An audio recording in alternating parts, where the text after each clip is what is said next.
to share something with you. That might put me in a very negative light, yeah. Relationships are not my forte. See if someone grabbed up my wife or something completely different ballgame. I'll walk away from here, and this has been like a therapy session.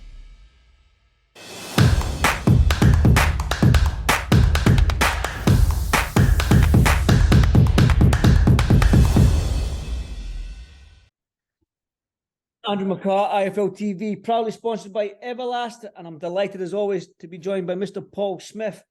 Paul, how's things, mate? You all good? Yeah, not bad, thanks, mate. Just getting over a busy week. A busy week. I know you had a sort of celebrational party for Liam. I think it was on Friday night, and then obviously I won't talk about the Liverpool score today, so I'll keep that quiet because you're probably a little bit peed off with that. So, yeah, I want to get your thoughts on the Yard Beterbiev fight, but I think for us to start off with, it'll be the fight last weekend with your brother Liam and Chris Eubank Jr. Yeah, I spoke to you after the fight. I got your immediate reaction. Your words were buzzing, excited. You were over the moon, delighted. But then obviously the last couple of weeks has been sort of like an appeal launched from Team Eubank, reference an elbow from Liam. I just want to get your immediate thoughts on that. I genuinely don't even know if that the appeal is real or whether they're at the bollocks and it's just to create headlines. And I was a bit pissed off with basically Sky Sports running that. You know, they were even the wording that they were doing. I don't want to quote it wrong, but it was a case of Eubank's promotional team considering making an appeal after seeing an elbow or something. And then at the very end, they go, when Eubank's promoters were approached, i.e. Sowland, they said they're looking into it. And that's all he said. So I genuinely don't even think that they are, unless something's happened while I've been, having the week away from boxing, so to speak, apart from concentrating on just celebrating with Liam.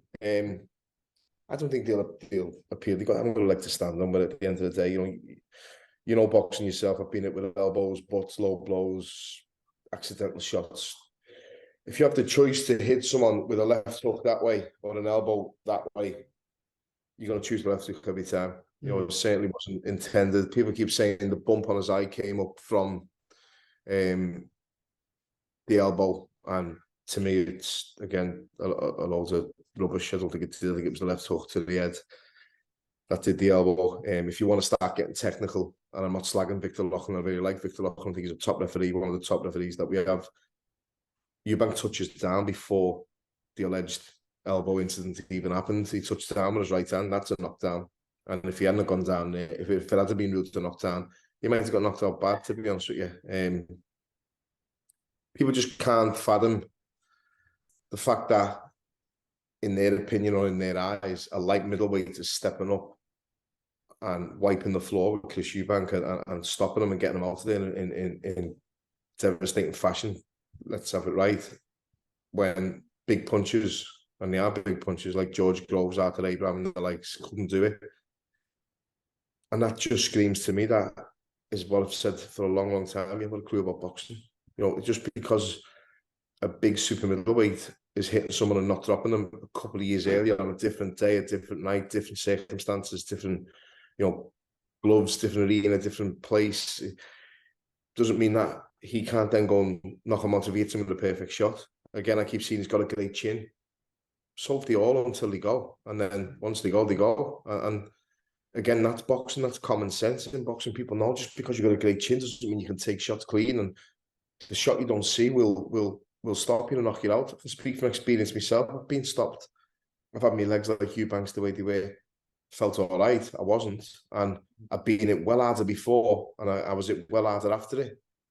But that one shot just buzzed my legs and made my legs not my own. And again, as I keep saying, I have to stress, I know I got hit a lot harder after that stoppage what I had. It was George Groves that caught me with the shot. Arthur Abraham felt it a lot harder. Again, people who box Groves, Eubank. But that shot was just perfect and landed. Now, back to that fight. Liam had worked on that shot all through camp. Overhand, right hand, left uppercut, left two. The left hand is a pet shot anyway, but the overhand right hand, Liam was letting it go after 20 seconds, 30 seconds because it was there. The shot was there. Eubank, to me, and Liam has said this himself, he's been even more vocal than me about it. Eubank looked terrified. And every time Liam would throw a shot, you'd see him blinking and moving back and pulling well out of range instead of the usual just pulling out of range and maybe dipping inside, staying in it. He was like wanting to get out as quick as he could and get away.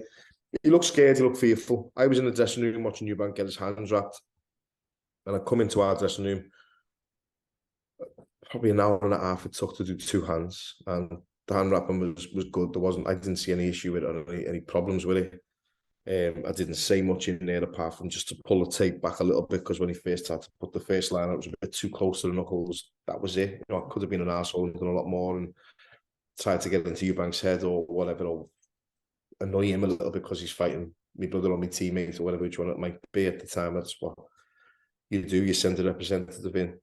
I didn't need to. He was just sitting there in like his own little world, but not focusing. He was pulling up every little mistake with the bandage, and there wasn't many. I want that way, you know, I want this doing this way. And then he left Roy Jones over to tie the glove on and come back. And whole point being is I've seen that before, and it's your mind is you're worrying too much about the fight. And I walked in and I assumed said to Liam, he's absolutely shitting himself in there.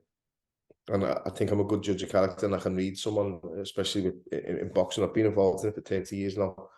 And from what I saw, I left the dressing room buzzing, thinking he's feeling this. And I know Liam's not. And all I saw all week was Liam's rattled or Eubank's in Liam's head. And take a lot more than Eubank to get inside his head. You know him well, you know Liam what he's like. He's mentally very, very strong. And you have to be in this boxing game. But all in all, yeah, the elbow, I think the clutching at straws now. I don't think anything will happen about it or happen over it. I don't think the boxing board probably won't even look at it because there's nothing there to look at. The footage is there for everyone to see. And again, I think the people who are the most vocal about it are probably the people who've probably never been actually to an actual boxing fight or you know, don't really understand the game. Did an elbow land? Yeah, you probably watched the fight last night. You've probably seen a couple of elbows landing. You probably you see cuts from head clashes.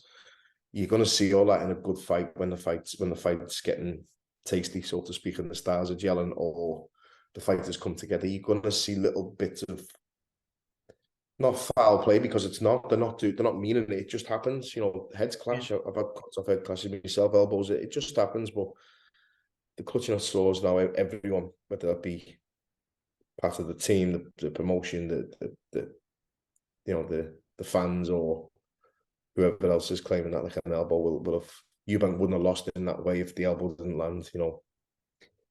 You mentioned obviously, like I've followed boxing for as long as you now, 30 years. I've dabbled in a little bit of fighting myself in the amateur game and whatnot. But like you say, there is head clashes, there is low blows. You get hit in the hip.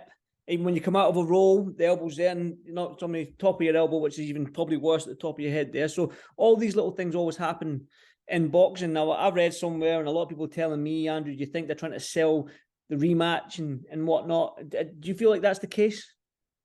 Could be. I just think Liam mentioned it in his nice way of putting it. You've got a lot of ball carriers around him. You've got a lot of ass kisses and back patters and, you know, people who are there just for that reason. And they just won't have it, the fact that Eubank has lost to a better fighter. When this fight was made, I didn't think they'd make Eubank the favourite. I thought the bookies and the boxing people knew best. The boxing people knew best because the majority picked Liam for this fight. A few picked Eubank, and that's fine. It's a 50-50 fight. It was a close fight, in my opinion. But Liam has the more experience. The power wouldn't have bothered Liam. I think the power was probably siding with Liam, as was proven. I've been in the ring with them both. I know Eubank's not a puncher. Liam's tell him all week, you can't punch. You know, when was the last time you stopped someone or you knocked someone out? Sorry. And it's never been sort of devastating, but he's got the Eubank name and speed good, boxing ability, Liam, you know, strength up close.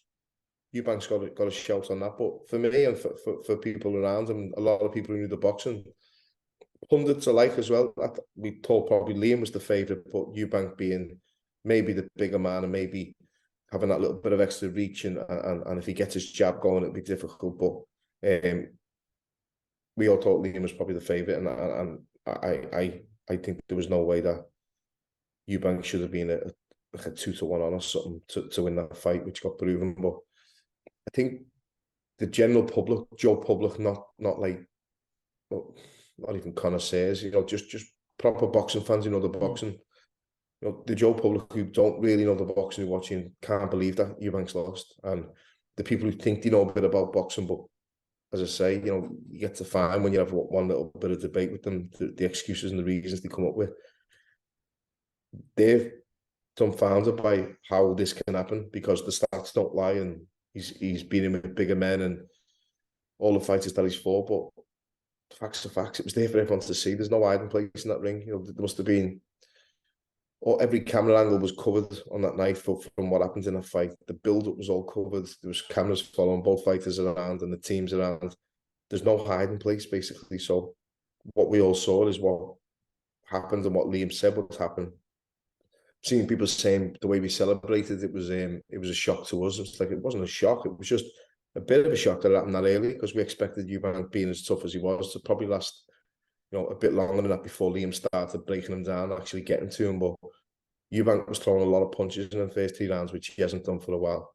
And I said in the interviews, probably with yourself, and I've done about 50 others in Fight Week, I don't believe he's got 12 rounds in him. I think that's why he fights the way he does. I don't think he can maintain a pace of 12 rounds because I haven't seen him do it for so long. And people will laugh and say it's not because he hasn't, it's because he hasn't asked to, hasn't had to, but he has had to.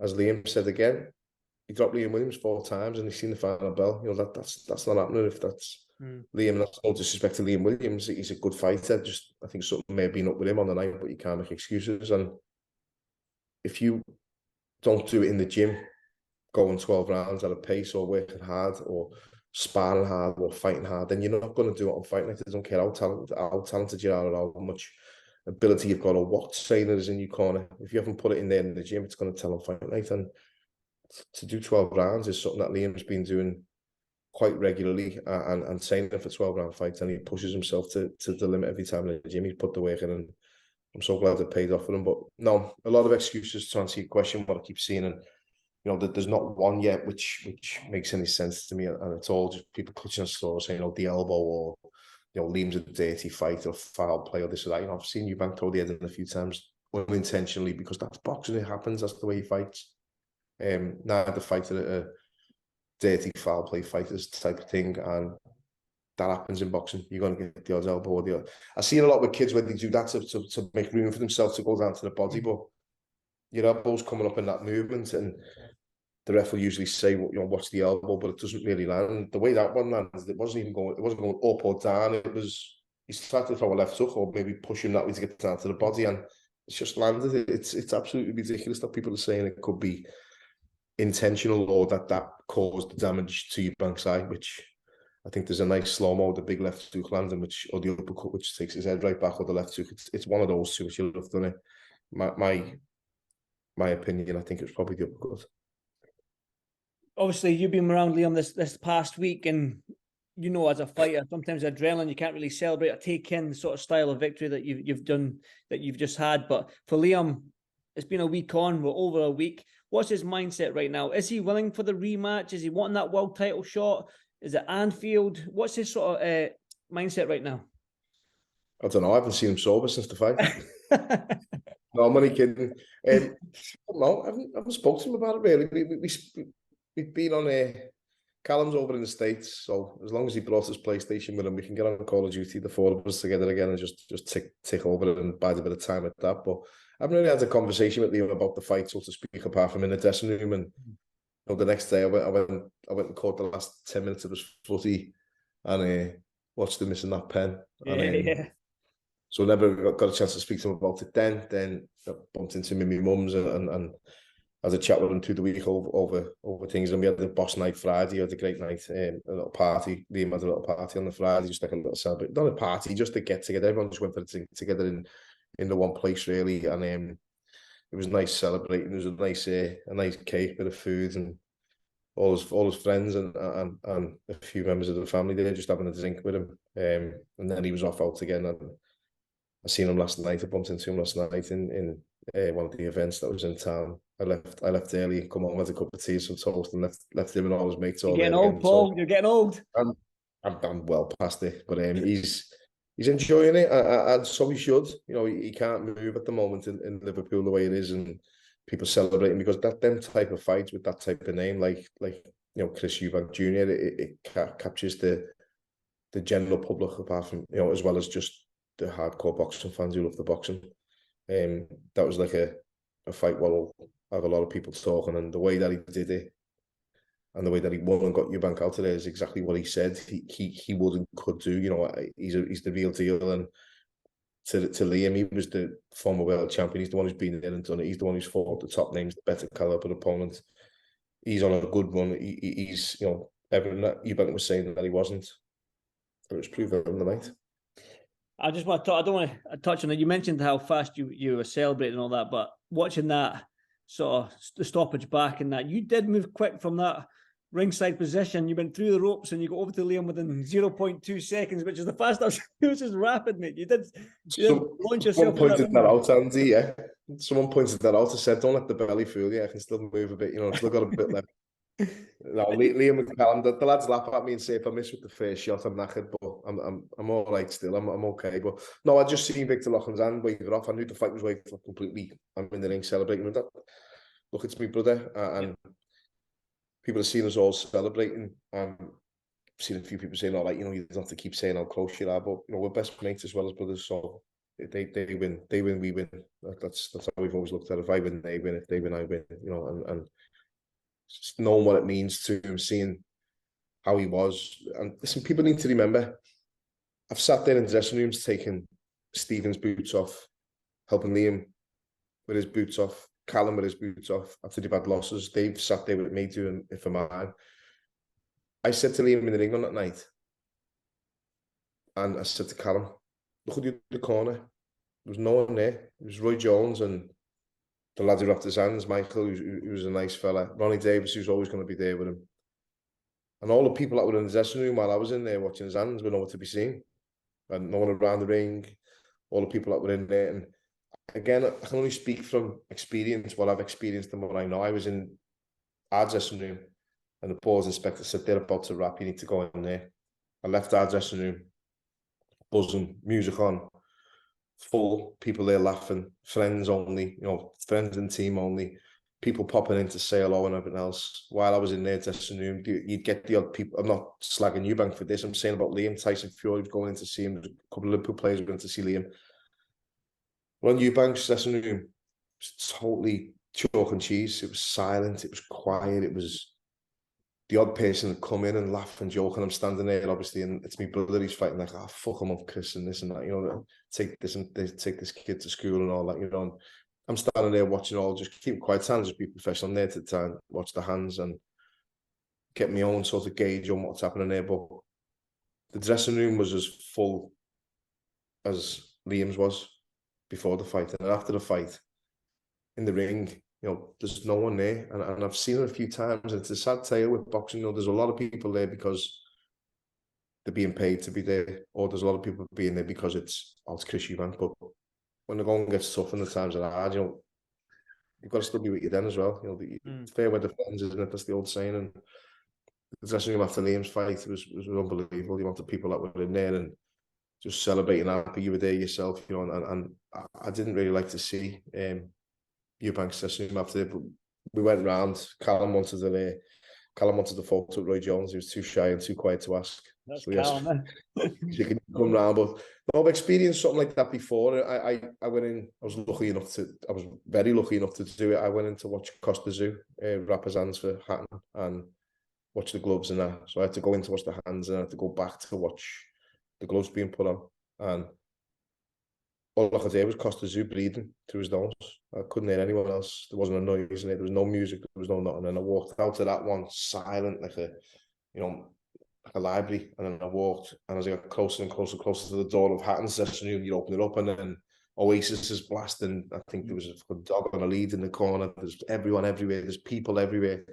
It was just a total polar opposites of atmosphere, friends, family, people, and more like quiet. And that's exactly what it was like this time. But you know, just everyone's different, aren't they? And people are different, and how they deal with things are different, and how they have their own dressing room is their idea. But Liam's was great. Eubank was quite quiet. It wasn't really good to see.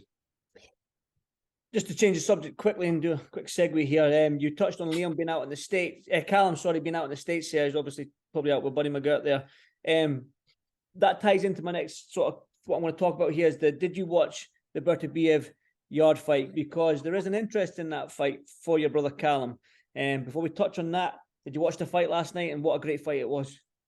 Yeah, I watched it today. I didn't watch it last night. I was getting a play-by-play commentary off my missus, who thinks she's a boxing expert sometimes and calls all the boxers by the first names. And I was DJing at one of my mates' nights, what he puts on, and I used to DJ years ago, and so I do the odd reunion one now and then. But we were there, and my phone's beside the turntable, and I can see like yard hit, Beterbiev hit, now yard hit again, or like, I'm laughing, getting a play-by-play. But I thought I'll watch you first thing in the morning. So as soon as I got up this morning, I watched it. I thought it was a good effort from yard. I expected it to be a little bit earlier. What happened? I think I had a bet on the first four. I think I got 3-1 for rounds 1 to 4 for it. I felt it would have been, that type of fight. And again, it's just back to what you hear on the grapevine and what you see on the grapevine. Anthony Yarde's, I've always said this, I like him. I've got a lot of time for him. I think he's a good fighter. I think he's a nice kid as well. And I've met him a few times and I've always been respectful and vice versa. It's the training setup that I always had a problem with, and that I always will. I probably have a problem with. I think he can do a lot better for himself. But last night, I thought he'd done well. I thought he gave everything he had. And again, I always see he was ahead on the cards at the time. It's a 12-round fight. You can't go and put all your eggs in one basket in 6 rounds, win the 6 rounds, and get stopped 7 or 8, because that's why the champion will just bide his time and wait and allow you to punch yourself out and then put it on you. But for me, I don't think there was a loser last night in that fight. I think Anthony Yarde can hold his head high, and his stock has risen after that fight, and he's gained a lot in defeat by the way he handled himself and by the way he fought. The stoppage was right. I think after the knockdown, Steve Gray would have been well within his rights to stop it, because he sort of turns his back on Steve Gray and walks back to his corner when he's on sort of 9.5, so to speak. But it went on maybe one shot too many, but good performance, good display by Anthony Yarde. Showed a lot of heart, fitness, and toughness in there. But ultimately, the better, stronger, fitter man won on the night, and it's a fight that I'm massively looking forward to with Callum, because I think anyone watching that and who knows Callum and knows how he fights, there's a lot of openings, there's a lot of vulnerabilities there from Beterbiev. I felt he was possibly showing a little bit of his age, but I don't want to jump on the bandwagon and get a shock if and when the fight happens and he looks like a spring chicken again. But he is getting on now, and them fights that he has and the camps that he has for them fights will take the toll on his body. But he's always immaculate, looks after himself very well, in good shape, and sets up nicely, hopefully, for a good fight in the summer with him and Callum. I know there's talk of Bivol, and listen, a unification with Bivol would be great. I can't say it wouldn't, because it's my brother fighting, but it won't be a unification for the undisputed title, because the WBC title has to be fought by Callum Smith next. So for me, brother Callum, he's in a great position. He's got a fight to contend with first in March, and then he's over. That's why he's over in Florida now with Buddy McCART in the gym, working hard and working well. And then fingers crossed he comes through that unscathed, and then sets it up nicely for his world title shot at light heavyweight, now second weight division. Obviously, you mentioned Bivol there, but I think obviously, I don't know if Canelo will want to say something about that. I don't know what Canelo's like. If he comes back from his injury, he might want to right that wrong and probably go at it again with Bivol. So hopefully that unification fight is pushed back further, which gives Callum the mandatory chance. I think it's for the WBC, isn't it? He's a WBC mandatory challenger, Callum.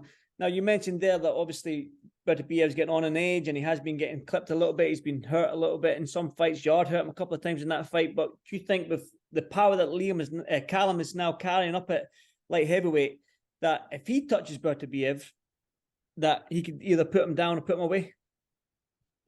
Absolutely, yeah. But also, Beterbiev is a monster himself and a massive puncher. So you've got to be careful and be wary of what's coming back. I'm not saying by any means it's a foregone conclusion.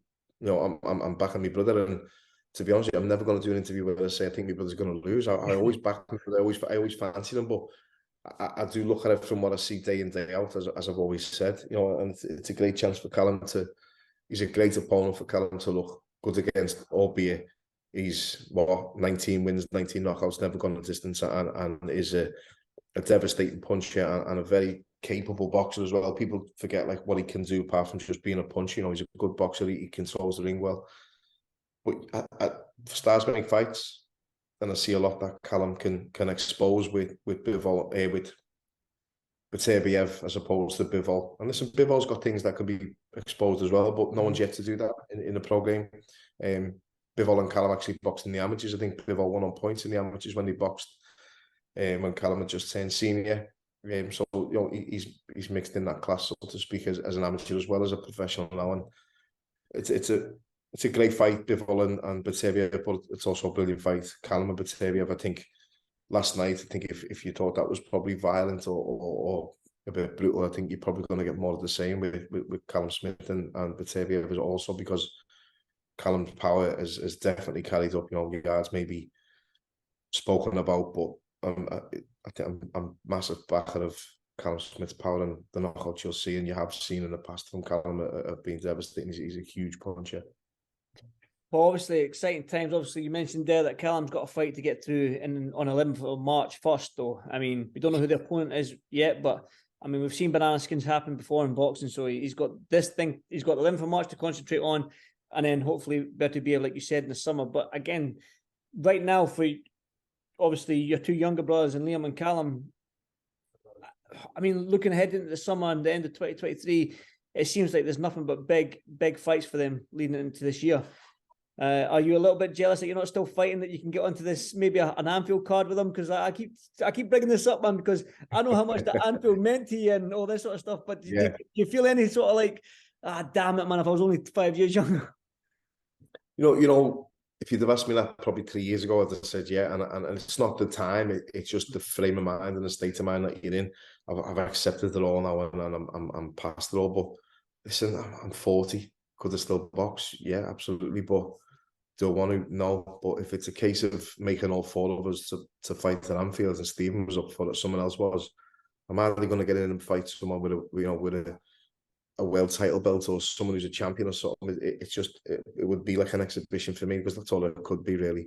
Actually, I can still hold my own. I know I could, no matter what. You don't lose it all. You lose a lot of it, and the level that I wanted to fight at, I didn't have it to compete at the end, so I'd be tired. And I didn't want to drop down a level and maybe lose to kids that I wouldn't have lost to, and if I'd have been 2 years younger. But that's exactly what my last fight felt like to me. A year earlier, I'd have beat him well, but I aged. I felt my age. I was 34, he was 24, and it was one of them things.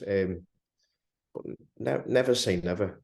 I have sort of said goodbye to competing and fighting, and I've learned to accept that now and live with it, but it never leaves you. And anyone that's sort of out there who's retired will probably understand what I'm saying. You know, you're always watching the box and think, I could beat him. And I watch the boxing now and think I could probably still beat him now. I'm in that, you know, it'd have to be the right type of opponent and the right type of venue, which is Anfield, and that would be something else, and so hard to say no to. But never say never, but probably not. You know, listen, an exhibition fight. We've just seen Ricky Hatton and Barrera go on a little exhibition fight. And you know, I was there, Andy, and I like the fact that they're ruling it as an exhibition, and that's no problem. They're not trying to make it come back and be something they're not. Yeah. And that's what frustrates me when I see fighters. When Mike Tyson, when it was mentioned that he was coming back, I was fuming over it. I was gutted, because I thought, you never had it 20 years ago. It left you 20 years ago. You were losing to McBride and Danny Williams and everything else, and now you want to come back and fight now. So as long as it's billed as what it is, you know, I'm not a fan of the white collar stuff. I'm not a fan of, you know, the games and the characters that are involved in boxing. You know, they're not licensed.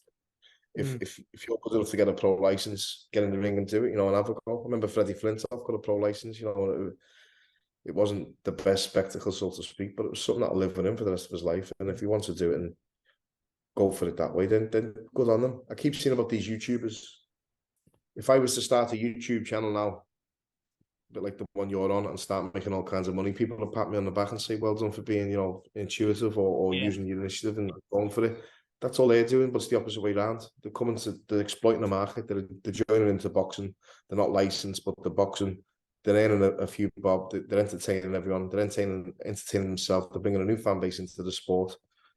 So at the moment, I can't really criticize it. You know, it's one of them things, but never say never. It'd be something else to see the four of us on the same show. I thought it was well gone, but the idea of that was always something that stood out, because we never ever did it. Three of us, a couple of different threes, fought on different shows, but never the four. I mean, it would be something special. But you touched on the sort of the YouTube game and that, because I know I've had you for about half an hour now, Paul, so I won't keep you much longer. Probably one more. All right. You touched on like the YouTube scene, but if you're looking at right now with the two shows that we've had in this year with your brother and Eubank, and then obviously we've had your Beterbiev in January. I mean, if this is what we're getting and it's only January, I mean, 2023 is looking good if we can keep making these big fights. It's looking great. You know, I think it was last year when we finally got to see Callum, and there was some great fights last year, and I still watch Callum. I still made sure that I was watching it. I would have went, but you know, I wanted to make sure that I watched it. And again, Mayweather Pacquiao, was it too late yet? But we finally got to see it. As long as you're getting to see these fights, then the fans are happy, and me as a boxing fan sitting there, I'm happy watching it. I'd love to have seen it in the prime. I want to see Spence Crawford. I really want to see that, and the two of them will be in the prime. But you know, other fights out there. If this is the start of the year so far, as you say, then it's a great year. You know, but it's boxing's booming still, and we talk every other year about it eventually dying away or going, and boxing's never going to go anywhere, never. And this new audience that are coming into proves that people are always going to want to settle the differences in a boxing ring with a referee, with rules, with a handshake and a hug after it, and settle the differences that way, or they're going to do it to get paid and make money out of it, and make a living out of it, entertain fans and entertain the public, which boxing certainly does. That's the thing. That's the best way to settle the difference, is get in the ring, mano a mano, have a handshake and a cuddle at the end of it, and then go on your way.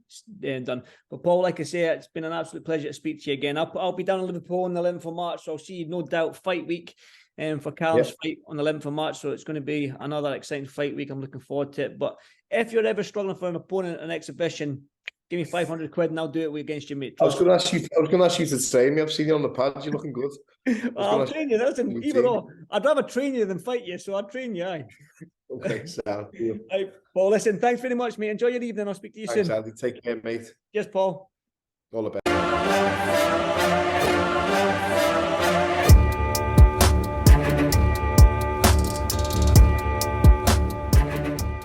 I'm going to share something with you that might put me in a very negative light, yeah. Relationships are not my forte. See if someone grabbed up my wife for saying completely different ballgame. I'll walk away from it, and this has been like a therapy session.